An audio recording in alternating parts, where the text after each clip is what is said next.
Secretariat പടിക്കൽ തലമുണ്ടനം ചെയ്ത് മുടിമുറിച്ചും പ്രതിഷേധം ശക്തമാക്കിയിരിക്കുന്നു ആശാ വർക്കേഴ്സ്. സംസ്ഥാനത്തിൽ പലയിടത്തും ആശമാർക്ക് ഐക്യദാർഢ്യവുമായി പ്രതിഷേധം നടക്കുന്നുണ്ട്. ആവശ്യങ്ങൾ അംഗീകരിക്കാതെ പിന്നോട്ടില്ല എന്നുള്ളതാണ് ആശമാരുടെ നിലപാട്. ഉമേഷ് ബാലകൃഷ്ണൻ വിശദാംശങ്ങളുമായിട്ട്. ഉമേഷ്, ഇങ്ങനെ വലിയ സമരത്തിലേക്ക് അവർ കടന്നിരിക്കുകയാണ്. സമരം കൂടുതൽ കടുപ്പിച്ചിരിക്കുന്നു. രാപ്പകൽ സമരത്തിൽ തുടങ്ങി പിന്നീട് നിരാഹാര സമരം, ഇപ്പോൾ മുടി മുറിച്ചുള്ള പ്രതിഷേധം. ഏത് തരത്തിലേക്ക് ഇവർ, എന്താണ് ഇനിയിപ്പോൾ സർക്കാരിൽ നിന്ന് ഇവർ എന്തെങ്കിലും പ്രതീക്ഷിക്കുന്നുണ്ടോ?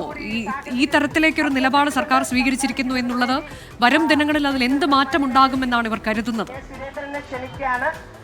അതുപോലെ തന്നെ പാലക്കാട് നിന്നും എന്തായാലും സമരം ശക്തമായി മുന്നോട്ട് പോകും. അതിൽ ഒരു വിട്ടുവീഴ്ചയുമില്ല. കാരണം ഇവർ ഇപ്പോൾ സ്വയം ഇത്തരത്തിൽ മുടി വെട്ടി സ്വയം ശിക്ഷിച്ചുകൊണ്ട് അത്തരമൊരു സമരമാർഗം കൂടി സ്വീകരിച്ചിരിക്കുന്നു. ഒരു ഘട്ടത്തിൽ രാപ്പകൽ സമരം ആരംഭിച്ച് അതിനുശേഷം ആണ് അനിശ്ചിതകാല നിരാഹാര സമരത്തിലേക്ക്, അതായത് 37 ദിവസം പിന്നിടുമ്പോഴായിരുന്നു അനിശ്ചിതകാല നിരാഹാര സമരത്തിലേക്ക് കടന്നത്. നിരാഹാര സമരം ഏകദേശം 6-ലധികം പേർ മാറി നിരാഹാര സമരം, റിലേ നിരാഹാര സമരം 300 പേർ വെച്ച് റിലേ നിരാഹാര സമരം തുടർന്നുകൊണ്ടിരിക്കുന്നു.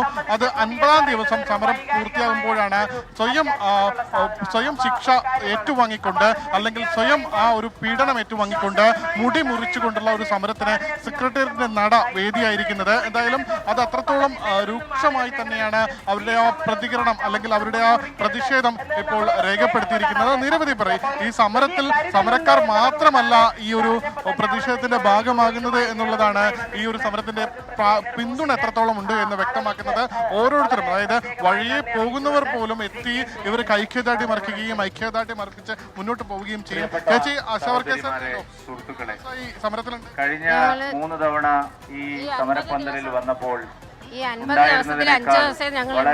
തീവ്രമായ ഒരു വിഷമേ ഉള്ളൂ. നമ്മള് സ്ത്രീകളുടെ സൗന്ദര്യം എന്ന് പറയുന്നത് മനസ്സാക്ഷിയുള്ള ആർക്കും ഇന്നത്തെ വരാനും സമരം ഈ ശക്തമായി മുന്നോട്ട് പോവുകയാണ്. മുടിമുറിച്ചുള്ള സമരത്തിലേക്ക് നീങ്ങി ഇനി ഏത് രീതിയിൽ മുന്നോട്ട് പോകുമെന്നാണ് കരുതുന്നത്? നമുക്ക് എല്ലാവർക്കും അറിയാം, നമ്മുടെ സ്ത്രീകൾ നമുക്ക് മുന്നോട്ട് പോകണമെന്നില്ല. നമ്മള് എന്താണ് അവർക്ക് ആഗ്രഹം, അതുപോലെ ഞങ്ങള് ആഗ്രഹിക്കുന്ന രീതിയിൽ ഞങ്ങളെ ഒന്ന് സഹായിക്കണം. ഞങ്ങള് ഇത്രയും നാള് ക്ഷമിച്ച് അവരുടെ തലമുടി ആദ്യഘട്ടം മുതൽ സമരത്തിനല്ലേ ശമ്പളം കട്ട് ചെയ്തല്ലോ അല്ലെ? അത് അത്രയും ഒരു സമരമായിട്ട് ഇത് മാറുന്നു. അത് പറയുമ്പോൾ ഇതൊരു ഒരു എന്താ പറയാ, ഒരു മുടിമുറിച്ച് പ്രതിഷേധിക്കുന്നു ധീരമായ സമരമായിട്ട് ഈ സമരം കേരളത്തിന്റെ ചരിത്രത്തിൽ രേഖപ്പെടുത്തും എന്നുള്ള കാര്യത്തിൽ എനിക്ക് സംശയമില്ല. പ്രതിഷേധം നമ്മുടെ നേതാക്കന്മാർ എന്താണോ പറയുന്നത് അതനുസരിച്ച് നമ്മൾ മുന്നോട്ട്. ആരുടെയും പിന്തുണയില്ലാതെ ഒരുപാട് വിഷമമുണ്ട്. കാരണം എനിക്ക് ഒട്ടും മുടി ഇല്ലാത്തൊരു വ്യക്തിയാണ് ഞാൻ. ഈ കാച്ചെണ്ണയൊക്കെ തേച്ചാണ് കുറച്ചെങ്കിലും വളർത്തിയത്. പോയി. അപ്പൊ എനിക്ക് വിഷമമുണ്ട്. എങ്കിലും നമ്മുടെ കാര്യങ്ങൾ നടക്കണമല്ലോ, അതിനു ശക്തമായി സമരം മുന്നോട്ട് പോകും ഓരോരുത്തരും. കാരണം വളരെ വിഷമത്തോടു കൂടി സ്വയം ആ ഒരു പീഡനം ഏറ്റുവാങ്ങിക്കൊണ്ട് മുടി മുറിച്ചുകൊണ്ട് സമരം നടത്തുകയാണ് സെക്രട്ടേറിയറ്റിന് മുന്നിൽ ആശാ വർക്കേഴ്സ്. ആശാ വർക്കേഴ്സ് അവരുടെ സമരമുറ അത് മാറ്റിയിരിക്കുന്നു. സമരം കൂടുതൽ കടുപ്പിച്ചിരിക്കുന്നു. തങ്ങളുടെ മുടി മുറിക്കുന്ന സമരത്തിലേക്ക്, തലമുണ്ടനം ചെയ്യുന്ന സമരത്തിലേക്ക് അവർ എത്തിച്ചേരുമ്പോൾ ഒട്ടേറെ പേർ അവർക്ക് ഐക്യദാർഢ്യവുമായി എത്തുന്ന കാഴ്ച നമ്മൾ കാണുകയാണ്.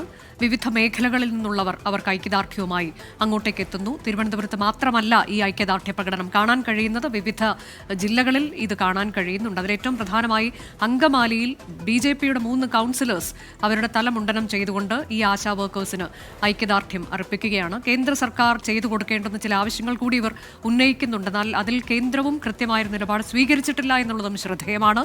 അതിലേറ്റവും പ്രധാനമാണ് ഇൻസെന്റീവ് വർധന ഉൾപ്പെടെയുള്ളത് തൊഴിലാളികളായി അംഗീകരിക്കണമെന്നുള്ള ആവശ്യം. അതെല്ലാം പരിഗണിക്കേണ്ടത് കേന്ദ്രമാണ്. പക്ഷേ അതിലൊന്നും അത് വർധന പരിഗണിക്കാം, ഇൻസെന്റീവ് വർധന പരിഗണിക്കാം എന്ന് കേന്ദ്രം പറഞ്ഞിട്ടുണ്ട് എന്നുള്ളതല്ലാതെ എപ്പോൾ എത്ര എന്നതിലൊന്നും ഒരു ഉറപ്പും കേന്ദ്രം നൽകിയിട്ടില്ല. തൊഴിലാളികളായി പരിഗണിക്കണമെന്നുള്ളതിൽ കേന്ദ്രം ഒരു നിലപാടും വ്യക്തമാക്കിയിട്ടില്ല എന്നുള്ളതും ശ്രദ്ധേയമാണ്. സംസ്ഥാന സർക്കാർ ചെയ്തു കൊടുക്കേണ്ടുന്ന ചില കാര്യങ്ങൾ, ഓണറേറിയം വർധന, പെൻഷൻ ആനുകൂല്യം ഉൾപ്പെടെയുള്ള കാര്യങ്ങളും അവർ പറയുന്നുണ്ട്. ഇതിൽ കേന്ദ്രം നിലപാട് അനുകൂലമായി സ്വീകരിച്ചാൽ തങ്ങൾ ചെയ്തു കൊടുക്കാവുന്നത് ഇനിയും ചെയ്യാൻ തയ്യാറാണ് എന്ന നിലപാടാണ് സംസ്ഥാന സർക്കാർ നിലവിൽ സ്വീകരിച്ചിട്ടുള്ളത്. 7,000 രൂപ ഓണറേറിയമായി വർദ്ധിപ്പിച്ചത് തങ്ങളാണ് എന്നുള്ള നിലപാട് LDF സർക്കാരാണ് എന്നുള്ളത് അവർ ആവർത്തിച്ച് പറയുകയും ചെയ്യുന്നുണ്ട്. മറ്റൊന്ന്, ഈ സമരത്തെ മറ്റ് തരത്തിലേക്ക് കൂടി വ്യാഖ്യാനിക്കുന്ന തരത്തിൽ ഉള്ള പ്രസ്താവനകൾ CPIM-ന്റെ മുതിർന്ന നേതാക്കളുടെ ഭാഗത്തുനിന്ന് പോലും ഉണ്ടാകുന്നതും നമ്മൾ കണ്ടതാണ്. ആ ഘട്ടത്തിലാണ് 50-ാം നാളിലേക്ക് ഈ സമരം കടക്കുമ്പോൾ മുടിമുറിച്ചുള്ള പ്രതിഷേധത്തിലേക്ക് ആശാ വർക്കേഴ്സ് എത്തിയിട്ടുള്ളത്. ഉമേഷ് ബാലകൃഷ്ണൻ തുടരുന്നുണ്ട്. ഉമേഷ്, ഇനിയിപ്പോൾ എന്താണ് ഇവർ ഇത് ഒരു അങ്ങേയറ്റത്തേക്കുള്ള രീതിയിൽ വരെ അവർ എത്തിച്ചേർന്നിരിക്കുന്നു ഈ സമരമുഖത്ത് എന്നുള്ളതാണ്. ഇനി വരും നാളുകളിൽ എന്താണ് ഈ തരത്തിലേക്ക് അത് നിരാഹാര സമരം, രാപ്പകൽ സമരം എന്നിങ്ങനെ അത് തുടർന്നു പോവുക എന്നുള്ളതാണോ?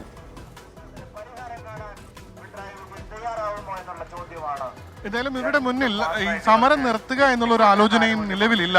കാരണം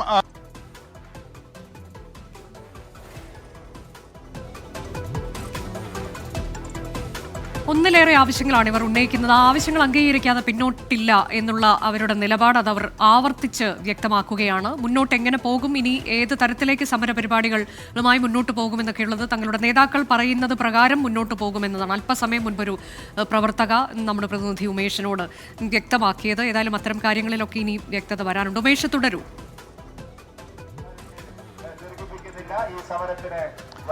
ഇതുവരെ, അതായത് ഈ ഘട്ടത്തിൽ വരെ നിരാഹാര സമരം ആരംഭിച്ച് ഒരു ഘട്ടത്തിൽ പോലും ഇതുവരെ ചർച്ചയ്ക്ക് വിളിച്ചിട്ടില്ല. സാധാരണ ഒരു നിരാഹാര സമരമെല്ലാം ആരംഭിച്ചു കഴിഞ്ഞാൽ ഒരാഴ്ചയാകുന്നതിന് മുൻപ് സർക്കാർ പ്രതിനിധികളോ സർക്കാർ സംവിധാനങ്ങളോ ചർച്ചയ്ക്ക് ക്ഷണിക്കാറുണ്ട്.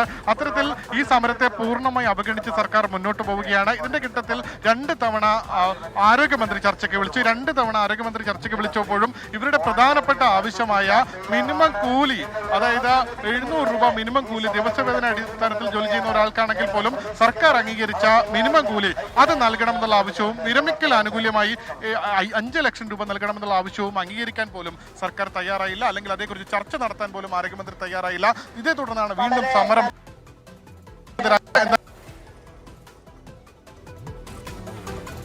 അതാണ് 2 തവണ ചർച്ച നടത്തി ആരോഗ്യമന്ത്രിയുടെ നേതൃത്വത്തിൽ. പക്ഷേ ആ ചർച്ചയിലൊന്നും ധനമന്ത്രി പങ്കെടുത്തിട്ടില്ല എന്നുള്ളതും വളരെ പ്രധാനപ്പെട്ടതാണ്. എന്നാൽ പിന്നീട് തുടങ്ങിയ അങ്കണവാടി വർക്കേഴ്സിന്റെ സമരം, അത് ഇപ്പോൾ ആ സമരത്തിൽ അവരുടെ ആവശ്യങ്ങൾ പരിഗണിക്കാൻ ഒരു സമിതിയെ രൂപീകരിക്കാം എന്ന് പറയുകയും ആ ചർച്ചയിൽ ധനമന്ത്രി പങ്കെടുക്കുകയും ചെയ്തിട്ടുണ്ട് എന്നൊക്കെയുള്ളത് ഒരുപക്ഷെ ഇവരെ വിഷമിപ്പിക്കുന്നുണ്ടാകണം.